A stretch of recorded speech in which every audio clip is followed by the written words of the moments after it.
ಇದು video.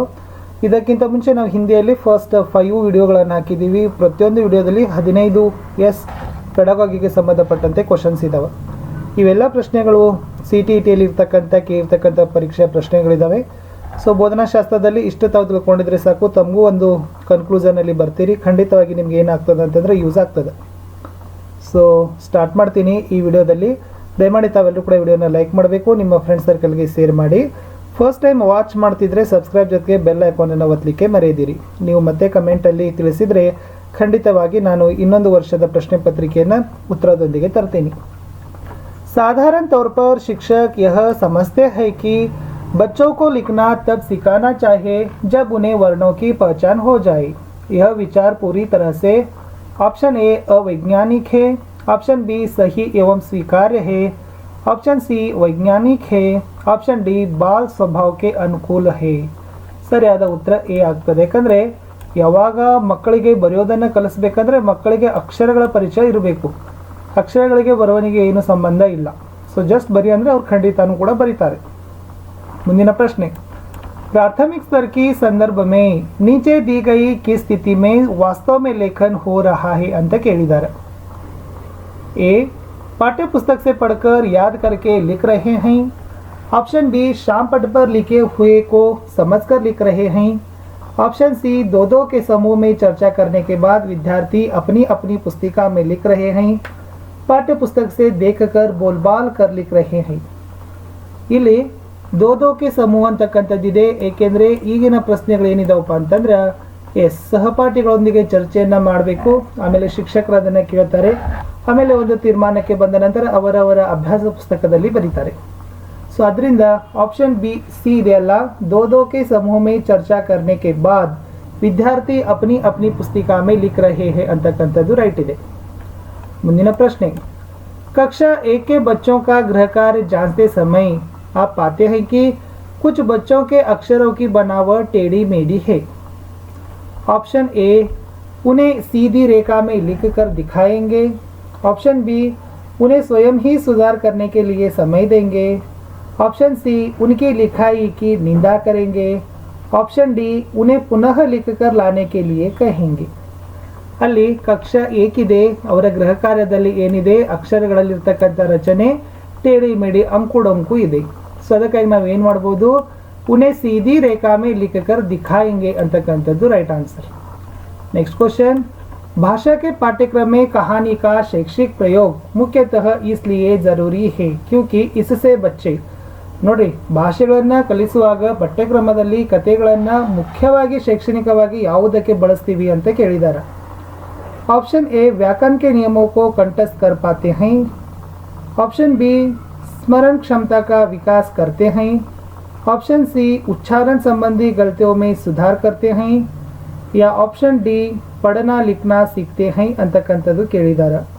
So ಇದರಲ್ಲಿ ಉತ್ತರ ಬರ್ತದೆ ಸ್ನೇಹಿತರೆ, ಪढ़ना लिखना सीखते हैं ಅಂತಕ್ಕಂಥ ಆಪ್ಷನ್ಸ್ ಇದು ಏನಿದೆ ಅಂತಂದರೆ ಸರಿಯಾಗಿರ್ತಕ್ಕಂಥ ಉತ್ತರ ಆಗ್ತದೆ. ಯಾಕಂದರೆ ನಾವು ಮುಖ್ಯವಾಗಿ ಕಥೆಗಳು ಹೇಳ್ತಕ್ಕಂಥ ಉದ್ದೇಶ ವಿದ್ಯಾರ್ಥಿಗಳಲ್ಲಿ ಓದು ಬರಹವನ್ನು ಉಂಟು ಮಾಡೋದು. ಮುಂದಿನ ಪ್ರಶ್ನೆ 12, कहानी सुनते समय बच्चे कहानी के लंबे लंबे वाक्यों से घबराते नहीं हैं, बशर्ते वाक्य सीधे व सरल हो, सार्थक तथा मज़ेदार हो, जोर से बोले गए हो, पहले से सुने हुए हो ಅಂತ ಕೇಳಿದ್ದಾರೆ. ಇದರಲ್ಲಿ ಸಾರ್ಥಕ್ ಅವ್ರ ಮಜೆದಾರ್ ಹೋ ಅಂತಕ್ಕಂಥದ್ದು ಕಹಾನಿಯಲ್ಲಿ ನಾವು ಹೇಳುವಾಗ ವಾಕ್ಯಗಳನ್ನು ನಾವೇನು ಮಾಡಬೇಕು, ಅರ್ಥಪೂರ್ಣವಾಗಿರಬೇಕು, ಕುತೂಹಲವನ್ನು ಉಂಟು ಮಾಡಬೇಕು. ಮುಂದಿನ ಪ್ರಶ್ನೆ, पढ़ना सीखने का वास्तव में सबसे अच्छा तरीका यह है कि बच्चे 12 खड़ी अच्छी तरह से याद करें, बिना मात्रा वाले शब्दों की वर्तनी बता सके, चित्र के साथ अनुमान लगाना सीखे, सबसे पहले वर्णों की पहचान करना सीखे.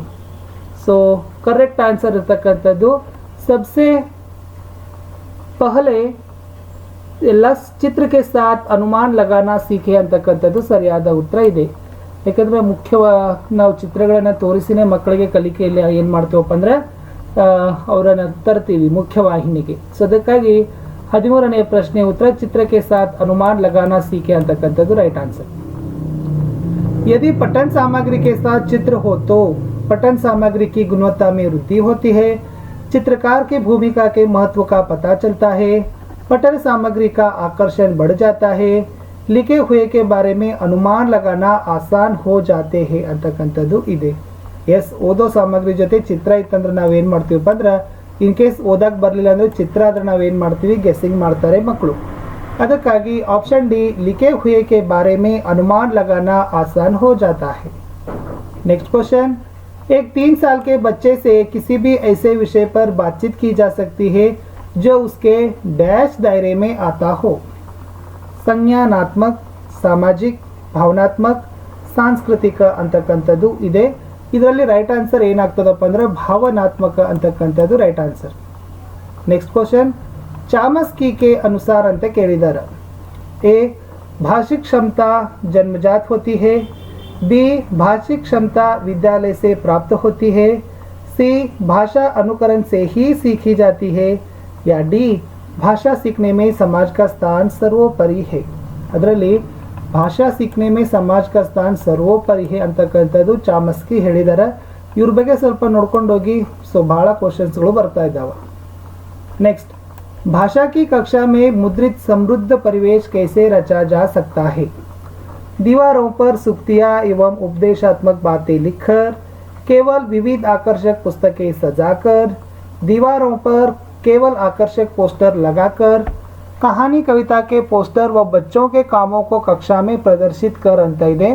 ಸೊ ಅದಕ್ಕೆ ಇವತ್ತೆಲ್ಲ ಕಡೆ ಪೆನ್ನಲ್ ಬೋರ್ಡ್ಗಳನ್ನು ಹಾಕ್ತಾರೆ. ಮಕ್ಕಳು ಮಾಡಿರ್ತಕ್ಕಂಥದ್ದನ್ನು ಏನು ಮಾಡ್ತಾರಪ್ಪ ಅಂದರೆ ಅಲ್ಲಿ ಪ್ರದರ್ಶನವನ್ನು ಮಾಡ್ತಾರೆ. ಅಂದರೆ ಕತೆ ಕವಿತೆಗಳ ಚಿತ್ರಪಟಗಳೊಂದಿಗೆ ವಿದ್ಯಾರ್ಥಿಗಳು ಮಾಡಿರ್ತಕ್ಕಂಥ ಕೆಲಸ ಕಾರ್ಯಗಳನ್ನು ಸಹಿತ ನಾವು ಪೋಸ್ಟನ್ನು ಮಾಡ್ತಾರೆ.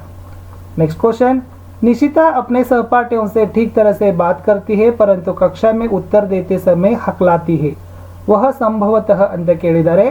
बड़े समूह में अपनी बात करने में दबाव महसूस करती है, कक्षा में हंसी का माहौल पैदा करना चाहती है, घर से पाठ याद करके नहीं आती है, जानबूझकर ऐसी करती है जिससे उससे सवाल न पूछे जाए ಅಂತಕ್ಕಂಥದ್ದು ಇದೆ. ಆನ್ಸರ್ ಬರ್ಬೋದು. ಏನಪ್ಪ ಅಂದರೆ ಬಹಳ ಹೆಚ್ಚಿಗೆ ಉತ್ತರ ಇತ್ತಂದ್ರೆ ಹೆದರಿಕೆಯನ್ನು ಅನುಭವಿಸ್ತಾರೆ.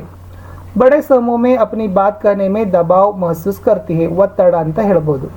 सुनना बोलना कौशलों के विकास के लिए सर्वोत्तम विधि कौन सी हो सकती है. सुनना ಆಲಿಸುವಿಕೆ, बोलना ಮಾತನಾಡುವಿಕೆ, कहानी कहना, उस पर बच्चों की प्रतिक्रिया जानना, कविता याद करवा कर बुलवाना, कक्षा के कुछ बच्चों द्वारा पाठ के अनुच्छेद पढ़कर सुनाना, अंत्याक्षरी गतिविधि का आयोजन करना ಅಂತಕ್ಕಂಥದ್ದು ಇದೆ. ಅಲ್ಲಿ ಇರ್ತಕ್ಕಂಥದ್ದು कक्षा के कुछ बच्चों द्वारा पाठ के अनुच्छेद को पढ़कर सुनाना ಅಂತಕ್ಕಂಥದ್ದು ರೈಟ್ ಆನ್ಸರ್. ಅಲ್ಲಿ ಆಲಿಸೋದು ಆಗಬೇಕು, ಮಾತನಾಡೋದು ಆಗಬೇಕು. हिंदी की कक्षा में प्राय हिंदी तरभाषी बच्चे अरुचि प्रदर्शित करते हैं क्योंकि उन्हें हिंदी सीखने का उपयोग ज़रूरी नहीं आता, अध्यापक उनकी भाषा संबंधी त्रुटियों को सहजता से स्वीकार नहीं करते, उन्हें अपनी भाषा के प्रति विशेष लगाव होता है, उन्हें तुलनात्मक रूप से हिंदी बहुत कठिन लगती है ಅಂತ ಕೇಳಿದ್ದಾರೆ. ಅಲ್ಲಿ ಅಧ್ಯಾಪक उनकी भाषा संबंधी त्रुटियों को सहजता से स्वीकार नहीं करते ಅಂತಕ್ಕಂಥದ್ದು ರೈಟ್ ಆನ್ಸರ್. ಹಿಂದಿ ಏತರ ಮಕ್ಕಳಲ್ಲಿ ಒಂದು ಭಾಷೆಯಲ್ಲಿ ಆಸಕ್ತಿ ಇರದೇ ಇತ್ತಂದರೆ ಮುಖ್ಯ ಕಾರಣ ಅಂತಕ್ಕಂಥದ್ದು ಹೇಳ್ತಾರೆ. ಮುಂದಿನ ಪ್ರಶ್ನೆ ಇತ್ತು, बच्चों की भाषा विकास के लिए निम्नलिखित में से किसकी अनुशंसा सर्वोत्तम होगी. ಅಲ್ಲಿ उत्तर, घर तथा पास पड़ोसों का ऐसा परिवेश जहां बोलने सुनने के बहुत से अवसर सुलभ हो. लास्ट क्वेश्चन, गोमती श को स बोलती है, आप उसे टोकती नहीं है और सहज अभिव्यक्ति के अवसर देती है परंतु चिंतित है कि किस तरह से उसका उच्चारण ठीक करवाया जाए. ಅಲ್ಲಿ आंसर बरबेकु, श और स के प्रयोग वाली श्रवण सामग्री सुनने के अनेक अवसर देंगे. ಟಂಗ್ ಟ್ವಿಸ್ಟರ್ಸ್ಗಳನ್ನು ಕೂಡ ನಾವು ಏನು ಮಾಡ್ಬೋದಪ್ಪ ಅಂದರೆ ಹೇಳಿಸ್ಬೋದು. ಸೊ ಇಷ್ಟು ಸ್ನೇಹಿತರೆ ಹಿಂದಿಯಲ್ಲಿರ್ತಕ್ಕಂಥ ಒಂದು KRTTಗೆ ಸಂಬಂಧಪಟ್ಟಂತೆ ಪೆಡಗಾಗಿಗೆ ಸಂಬಂಧಪಟ್ಟಂತೆ ಕ್ವಶನ್ಸ್ ಇತ್ತು. ತಾವು ಕಮೆಂಟ್ ಮಾಡಿದ್ರೆ ಖಂಡಿತವಾಗಿ ಇನ್ನೊಂದು ವಿಡಿಯೋನ